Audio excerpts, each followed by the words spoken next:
नमस्कार, आप देख रहे हैं अपना बिहार और मैं हूं आपके साथ विभा उपाध्याय। बुलेटिन की शुरुआत इस वक्त बड़ी खबर के साथ करेंगे। बड़ी खबर इस वक्त आ रही है किशनगंज से, जहां पर ट्रक से जाकर तेज रफ्तार बाइक टकरा गई। हादसे में बाइक सवार 3 लोगों की दर्दनाक मौत हुई है। बस स्टैंड के पास NH 27 पर यह जबरदस्त हादसा हुआ। मृतकों में आदित्य नारायण और सुजल की पहचान की गई है। दोनों कटिहार जिले के बलरामपुर के रहने वाले थे। तीसरा युवक पूर्णिया के बायसी का रहने वाला था। ट्रक से जाकर तेज रफ्तार बाइक की भिड़ंत होती और इसी हादसे में बाइक पर सवार 3 लोगों की मौत हो जाती है।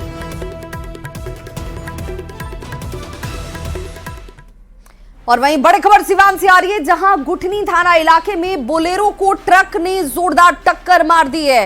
हादसे में इंटर की परीक्षा देने आ रही बोलेरो में बैठी करीब 10 छात्राएं घायल हो गई। घटना गुठनी थाना के गुठनी चौराहे की है, जहां पर सिवान जा रही इंटर की परीक्षार्थियों से भरी बोलेरो को बेकाबू ट्रक ने टक्कर मारी, जिसमें 10 छात्राएं घायल हो गईं। घायल छात्राओं को गुठनी सामुदायिक स्वास्थ्य केंद्र लाया गया, जहां प्राथमिक उपचार के बाद गंभीर परीक्षार्थी जो गंभीर रूप से चोटिल थे उन्हें सिवान सदर अस्पताल भेजा गया। सभी छात्राओं का परीक्षा केंद्र VM इंटर कॉलेज सिवान बताया जा रहा है।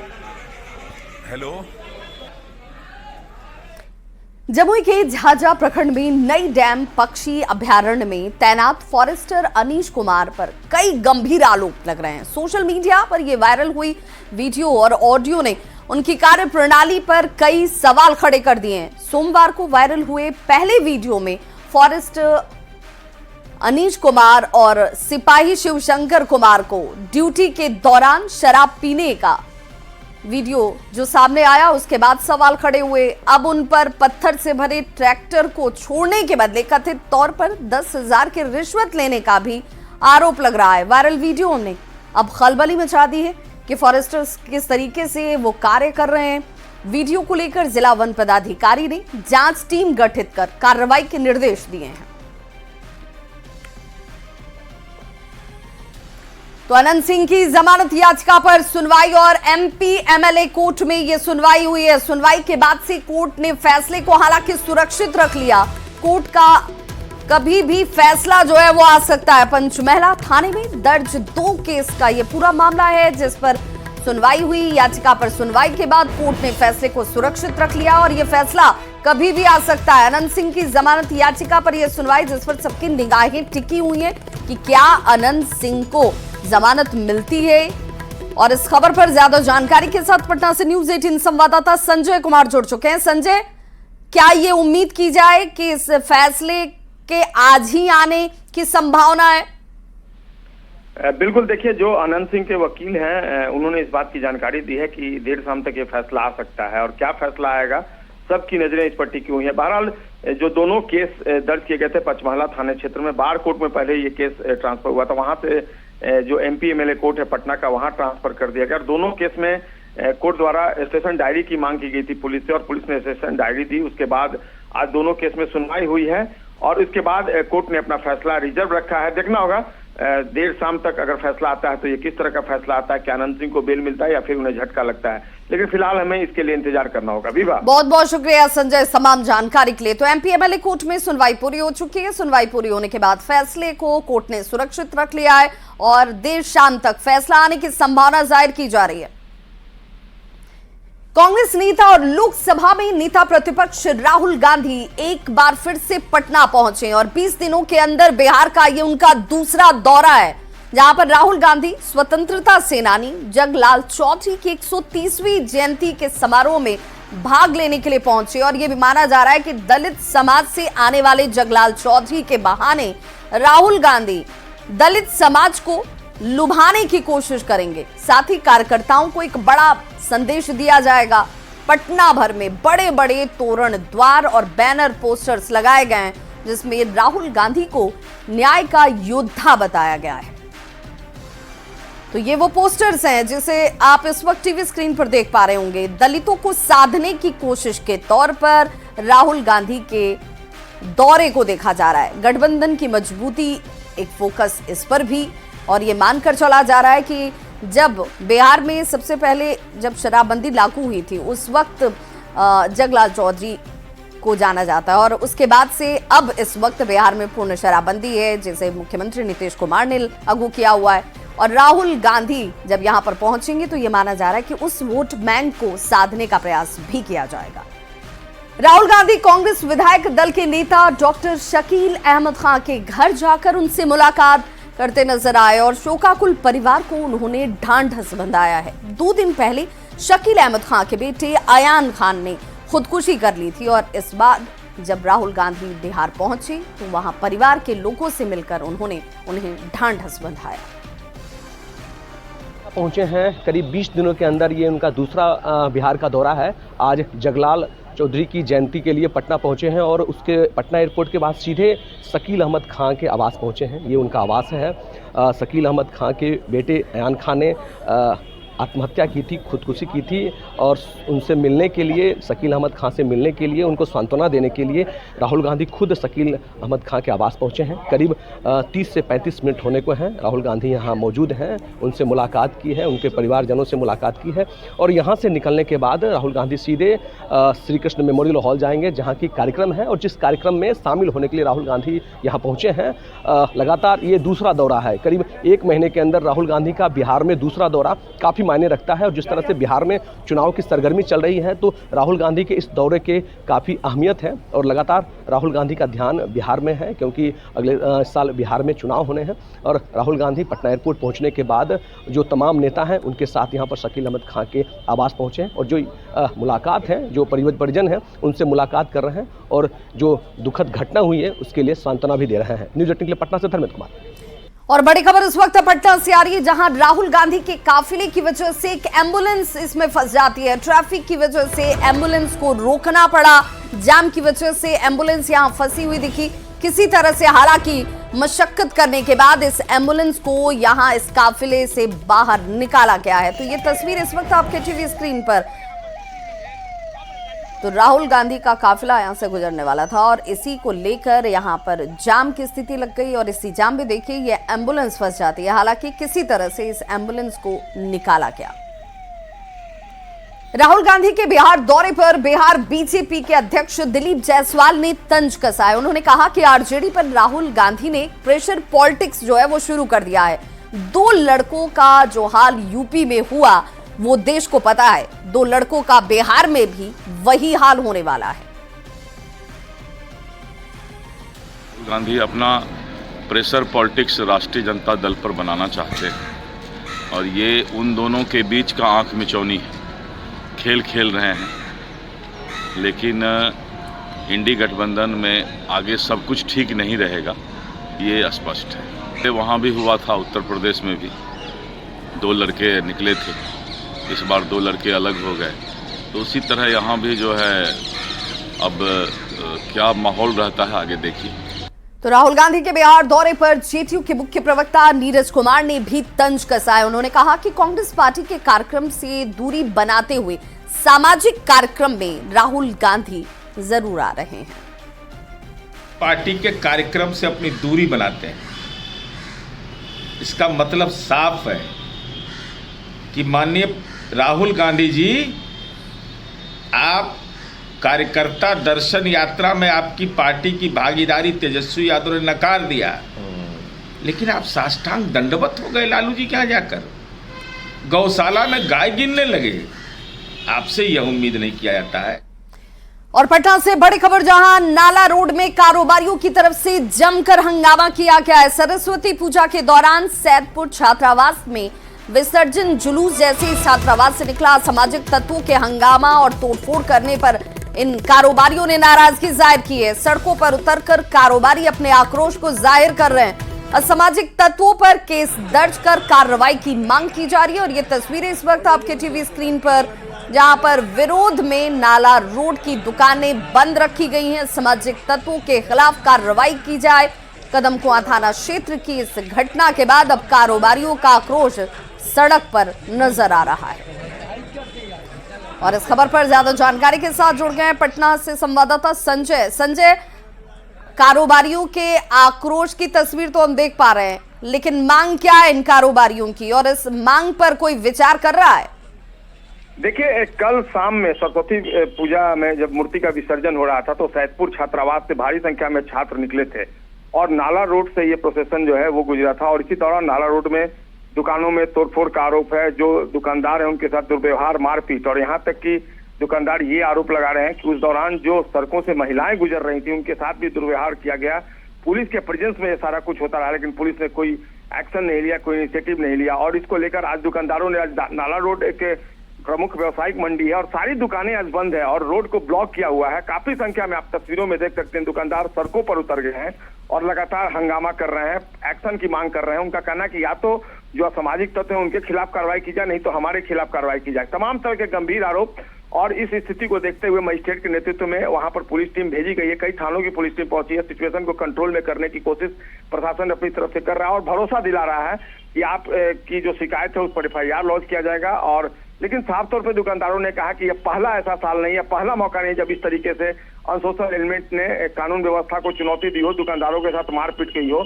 दरअसल इस इलाके में भारी संख्या में ऐसे चंदे काटे गए हैं जिसमें भारी भरकम राशि जो है वो वसूलने की बात कही जा रही है। दुकानदारों ने इसको लेकर भी विरोध जताया। देखना होगा प्रशासन कैसे सिचुएशन को टैकल कर पाता है और लॉ एंड ऑर्डर को कंट्रोल करता है। जी बहुत बहुत शुक्रिया संजय इस जानकारी के लिए।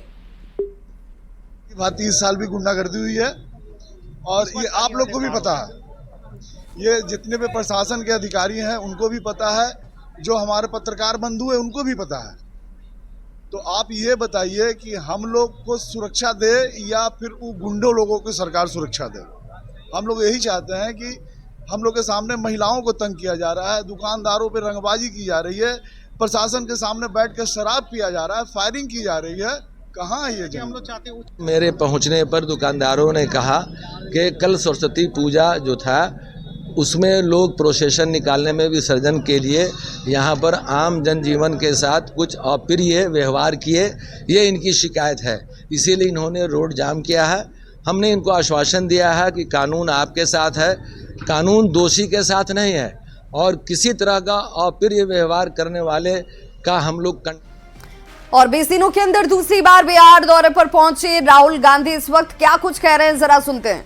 दलितों के दिल में जो दर्द था, भैया भैया थोड़ा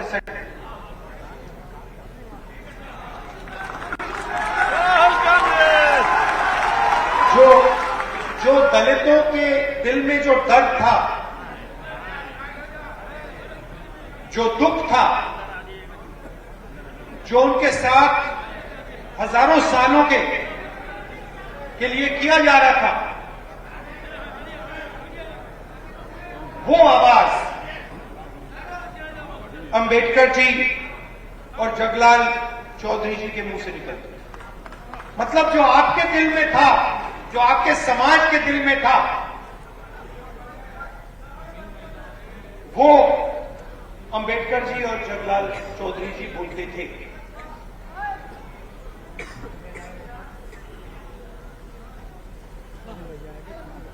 आजादी मिली,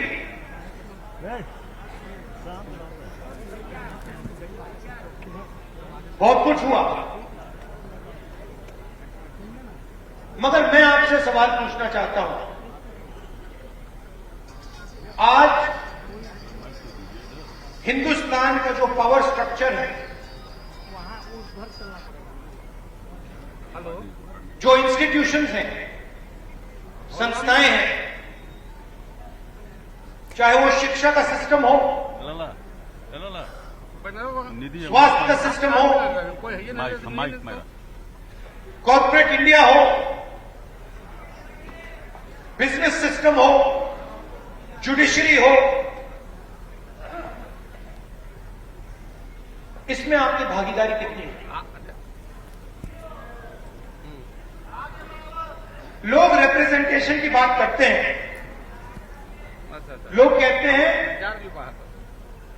कि तो जगलाल चौधरी यहां से लेकर एक जयंती के दौरान कार्यक्रम का आयोजन और इसी में कांग्रेस सांसद राहुल गांधी की मौजूदगी, जिनकी तरफ से इस वक्त इस कार्यक्रम को संबोधित किया जा रहा है।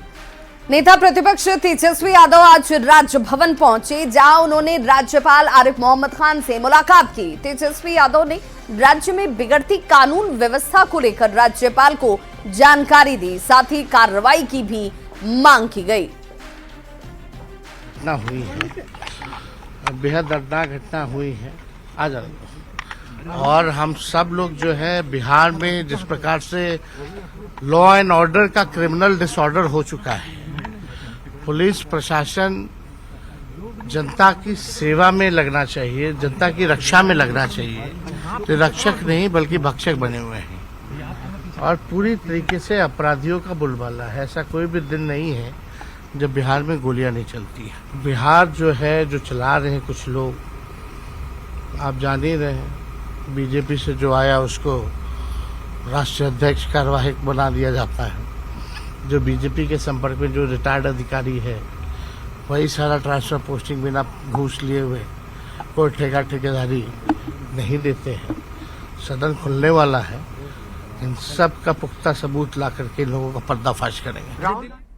लॉ एंड ऑर्डर पर सवाल उठाने के बाद तेजस्वी यादव एनडीए नेताओं के निशाने पर आ चुके हैं। एनडीए ने तेजस्वी यादव को लालू और राबड़ी शासनकाल की याद दिलाई और कहा कि एनडीए सरकार में अपराधी बख्शे नहीं जाते। जी अपने माता और पिताजी के उस दौर को देखते हुए सयाने हुए हैं जिसमें जाति और धर्म पूछकर लोगों की पिटाई होती थी। माफ कीजिएगा, बिहार उस दौर से बाहर निकल गया है। अब बिहार में नीतीश कुमार जी के सुशासन का दौर है। आपने देखा होगा कि कैसे त्वरित कार्रवाई करते हुए तुरंत 5 पुलिसकर्मियों को सस्पेंड किया गया और जो ट्रेनी डीएसपी हैं उनका ट्रांसफर कर दिया गया। और ये जो आप मुस्लिम हितों के रहनुमाई का स्वांग कर रहे हैं, ढोंग कर रहे हैं, अगर है नैतिक बल तो बता दीजिए कि आपके माता पिताजी के जमाने में बिहार में कब्रिस्तानों की जमीन पर किन लोगों का कब्जा था। चोर को जोर से बोलने से उनकी बेगुनाही साबित नहीं हो जाती है। तेजस्वी यादव चाहे कितना हाथ पैर मार ले, जंगल राज की युवराज का तगमा उनसे नहीं हटने वाला है। एनडीए की सरकार में कोई अपराधी बच नहीं सकता। मधुबनी की घटना को लेकर सरकार सख्त है और दोषियों को किसी भी सूरत में छोड़ा नहीं जाएगा, लेकिन तेजस्वी यादव इस तरह की लोमहर्षक घटना से अपनी राजनीति चपकाने की कोशिश न करें। और अब बात दिल्ली विधानसभा चुनाव की, जिसे लेकर आज जो वोटिंग चल रही है और दिल्ली विधानसभा की सभी 70 सीटों पर वोट डाले जा रहे हैं। बिहार बीजेपी अध्यक्ष दिलीप जायसवाल ने कहा कि इस बार दिल्ली में बीजेपी की सरकार बनेगी और जनता आपदा की सरकार को बदलेगी। पार्टी के सभी कार्यकर्ता मतदाताओं के बीच हैं और मुझे पूरा विश्वास है कि दिल्ली की जनता इस बार आपदा सरकार को बदलेगी और भारतीय जनता पार्टी की सरकार बननी चाहिए।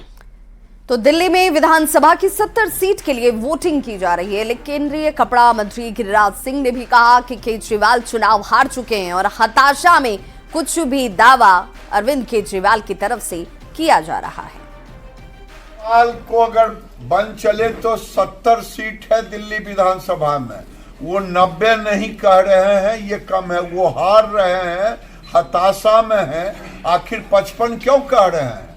वो तो 65 सीट 62 सीट जीते हुए थे, तो वो इसका मतलब खराब स्थिति है। वो हार चुके हैं, उनकी सरकार नहीं आने वाली है, इसीलिए वो हताशा में ऐसी बातें कर रहे हैं। दिल्ली में गरीबों को के साथ चला गया, पूर्वांचलियों के साथ, बिहारियों के साथ, उत्तर प्रदेश के लोगों के साथ न पानी मिलता है, न सड़क है, न स्कूल है, न दवा। सीएम नीतीश कुमार प्रगति यात्रा के दौरान मुंगेर को 1500 करोड़ की योजनाओं की सौगात देते नजर आए। सीएम नीतीश कुमार ने विकास योजनाओं का जायजा लिया। सीएम नीतीश कुमार ने 440 करोड़ की 162 योजनाओं की उद्घाटन और शिलान्यास भी उनकी तरफ से किया गया। सीएम तारापुर वासियों को 100 करोड़ की लागत में रिंग रोड की सौगात देते नजर आए। सिंचाई के लिए सुल्तानगंज से गंगा का पानी लिफ्ट कर खड़गपुर झील तक ले जाने की परियोजना की भी घोषणा की। साथ ही वे नौवागढ़ी में खेल मैदान, पंचायत सरकार भवन का भी उद्घाटन करते दिखे। सीएम ने 100 बेड वाले मॉडल सदर अस्पताल का भी उद्घाटन किया। साथ ही इस दौरान जीविका दीदियों से भी उन्होंने बात की। मुंगेर नवागढ़ी उत्तरी पंचायत अंतर्गत उत्क्रमित उच्च विद्यालय चड़ौन में 16 विभागों के स्टॉल्स का निरीक्षण करेंगे और 162 योजना जिसकी लागत तकरीबन 440 करोड़ की है उसका शिलान्यास और उद्घाटन भी किया जाएगा। साथ ही जीविका दीदियों से भी वो बात करते दिखे। एक सकारात्मक सोच रहती है। तो मुख्यमंत्री नीतीश कुमार 6 फरवरी को प्रगति यात्रा के तहत लखीसराय आने वाले हैं और सीएम के आगमन को लेकर जिला प्रशासन ने अपनी तरफ से तैयारियां पूरी कर ली हैं। सबसे पहले सीएम बालगुदर गांव पहुंचेंगे, जहां पर संग्रहालय का विधिवत उद्घाटन और मूर्ति का अनावरण किया जाएगा, जिसके बाद बालगुदर पंचायत सरकार भवन का निरीक्षण करेंगे। करोड़ों की योजनाओं का शिलान्यास और उद्घाटन भी मुख्यमंत्री के द्वारा किया जाएगा।